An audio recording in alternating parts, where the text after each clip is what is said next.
এই উসমান হাদি বাচ্চে সিঙ্গাপুর জায়গা কি বাচ্চে কেমনে কুয়াশার মধ্যে তাল গাছের তলে পয়রা রয়েছে এমন ভাবে বুঝি আমরাও পয়রা থাকবো। এই জন্য আপনারা বলেন মরার আগে আমার নবী চিনার দরকার আছে না নাই? আমার নবী একদিন গুরুস্থানে গেল, গুরুস্থানে যাইয়া দেখে কবরস্থানে সব কবরের দিকে তাকায় তাকায় নবী মুচকি মুচকি হাসে। একটা কবর দিকে তাকায় আমার নবী চোখের পানি মোবারক ছেড়ে কান্দে। আওয়াজ করে বলুন, কবরের আযাব কি সত্য না মিথ্যা? এই আযাব কি আমরা সহ্য করতে পারবো? এই আযাব আমরা সহ্য করতে পারবো না রে ও আমার যুবক ভাইয়েরা। বন্ধু, তোমার মতো কত যুবক মোটরসাইকেল অ্যাক্সিডেন্টে কবরে চলে গেছে, তোমার মতো কত ছোট্ট ছোট্ট পোলাপান পানির মধ্যে পইরা মারা গেছে, আমার মতো কত বক্তা ওটা পীড়া স্ট্রোক করে মারা গেছে। ওই জন্য দেখলাম একটা বক্তা ওয়াজ করতেছে, ওয়াজের ভিতরে হঠাৎ করে হাত একটা লাড়া দিয়া চোখটা উল্টাইয়া সরাসরি টেবিলের মধ্যে পয়রা দুনিয়া থেকে বিদায় হয়ে গেছে। নিঃশ্বাসের কোনো বিশ্বাস নাই। ও আমার যুবক ভাইয়েরা, আমার নবী আপনার নবী বলেন আমার কাছে সব চাইতে কবর আযাব বড় ভয়ঙ্কর লেগেছে। দুনিয়ার যত আযাব বলো সব চাইতে কঠিন আযাব হলো কবরের আযাব। ওই কবর আযাব আমরা সহ্য করতে পারবো না। এই জন্য আমার নবী আপনার নবী বলে, আরে আমি যত কবর আযাব দেখছি সব চাইতে তিনটা আযাব কবরে প্রথম রাত শুরু হয়। প্রথম রাত কবরের প্রথম রাতের আযাব কেউ সহ্য করতে পারবে না। এখন নবীরে প্রশ্ন করি, নবী গো কবরে দেওয়ার পরে প্রথম রাতের আযাব কোনটা? আল্লাহর হাবিব বলে কবরের ডান পাশের মাটি এক প্রান্তে যাবে, বাম পাশের মাটি আরেক প্রান্তে যাবে। দুই পাশের মাটি আইসা তোমারে এমন ভাবে চাপা মারবো, তোমার চিৎকারের আওয়াজ পশু পাখি ছাড়া জীবজন্তু ছাড়া মানুষ শুনবে না, জিন জানোয়ার শুনবে না, চতুষ্পদ জন্তু তোমার কান্নার আওয়াজ শুনবে। এমন ভাবে মাটি তোমার চাপা মারবো। দুই নম্বর কবরের ভিতরে জাহান্নামের আগুন দিয়ে দেওয়া হবে। তিন নম্বর ওই কবরের ভিতরে সাপ বিচ্ছু ঢুকাইয়া দেওয়া হবে। একদিন নয়, দুই দিন নয়, এমন ভাবে তোমার এই আযাব দিতেই থাকবে, দিতেই থাকবে। কেউ কষ্টের ভাগ নিবে না রে বাবা। এই জন্য বলেছি আমার নবী গুরুস্থানে গেল, নবীরে প্রশ্ন করা হয়, ইয়া রাসূলুল্লাহ, ইয়া হাবিবাল্লাহ, নবী গো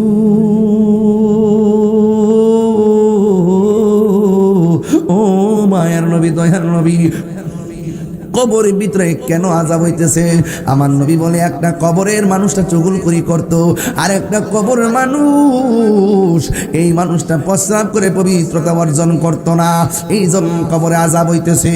ও বন্ধু, দুনিয়ার যতই ভালো লেবাস ধরো না কেন, ভিতরে যদি শয়তানি থাকে কেউ বোঝে না ধরার ক্ষমতা কার। আল্লাহ তোমাকে টিকে পাকড়াও করবে। এই বন্ধু রে, আমার নবী আপনার নবী বলেন কবরে আযাব বড় সত্য, কবরের আযাব বড় সত্য। এই জন্য এক মানুষ তার মাথার মধ্যে টুপি আছে, মুখের মধ্যে দাড়ি আছে, নামাজ পড়ে 5 ওয়াক্ত, কিন্তু হঠাৎ করে তার কাছে আজরাইল এসে গেছে। মানুষ আশ্চর্য হয়ে গেছে।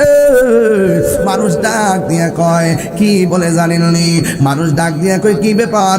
লোকটারে দেখছি নামাজ পড়ে, লোকটারে দেখছি নামাজ পড়ছে, লোকটারে দেখছি রোজা রাখছে, লোকটারে দেখছি মাথার টুপি ফালাই নাই, লোকটারে দেখছি কোনোদিন এই মানুষটা কোনোদিন নামাজ কাজা করে নাই। এই লোকটা যখন মারা গেছে গো, ওই মুহূর্তে তার কবর কুরবার লাগা মানুষ পাগল হয়ে গেছে। বালা মানুষের কবর কুরবার লাগা পাগল হয়ে যায়। হাদিস শরীফের মধ্যে আছে রে, যেই ব্যক্তি লাশে গোসল করাইবো, যেই ব্যক্তি লাশের গায়ে কাফন লাগাইয়া দিব, আল্লাহ রাব্বুল আলামিন তার জন্য জান্নাতের স্বর্ণ মুক্তা খচিত ড্রেসের ব্যবস্থা করে দিবে। আল্লাহু আকবার বলা কেন?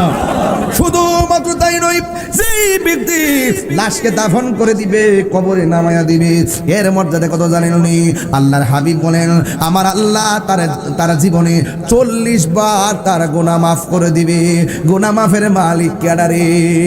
কেহ লইল আতর লুবান, কেহ লইবে জল, কেহ লইব বড়ই পতর, কান্দে নয়ন জলে রে বন্ধু, যাই যাই রে বন্ধু, যাই যাই রে।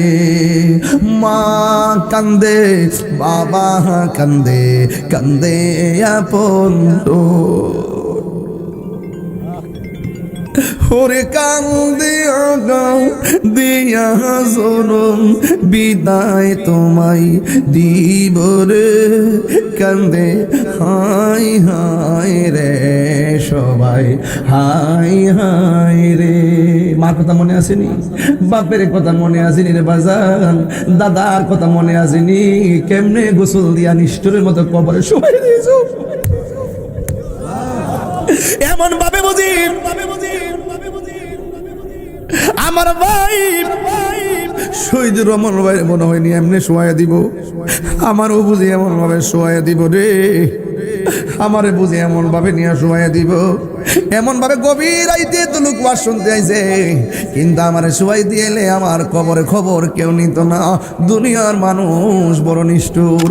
আল্লাহ আমি সৃষ্টি তুমি স্রষ্টা, আমার কি বা সাধ্য যখন তখন উইরা যাইতে এই তাহিরি বাধ্য। বাস্তারুমনি এই উসমান হাদি বাচ্চে সিঙ্গাপুর যায় কি বাচ্চে।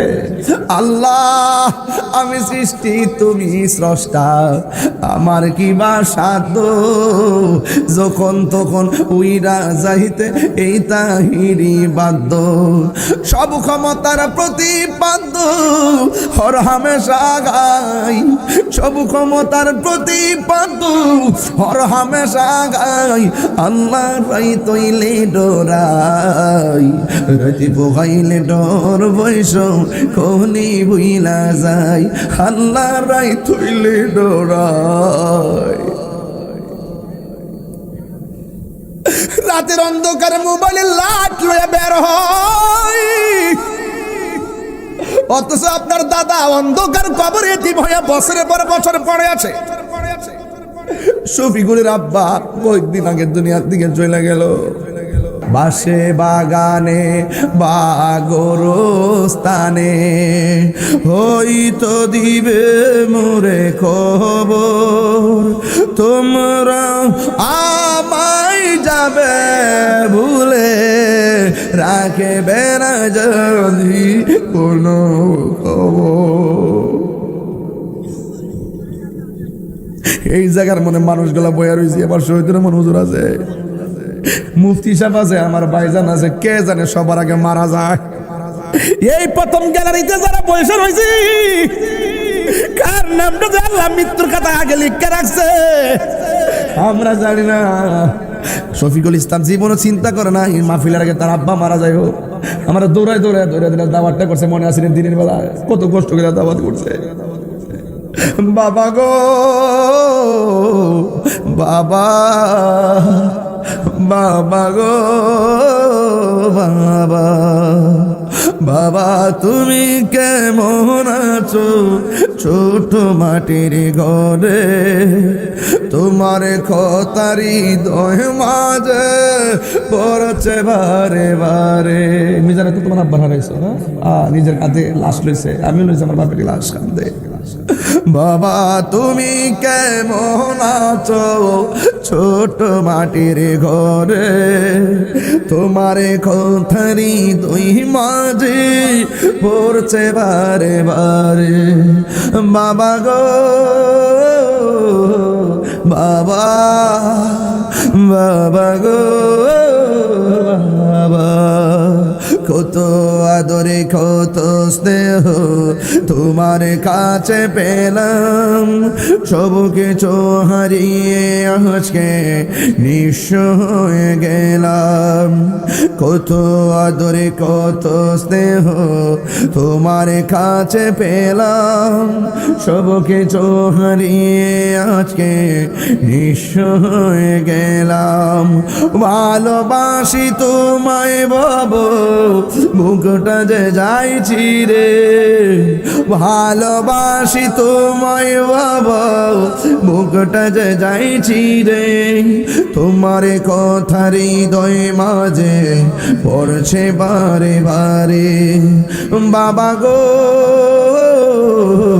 বাবা, বাবা গো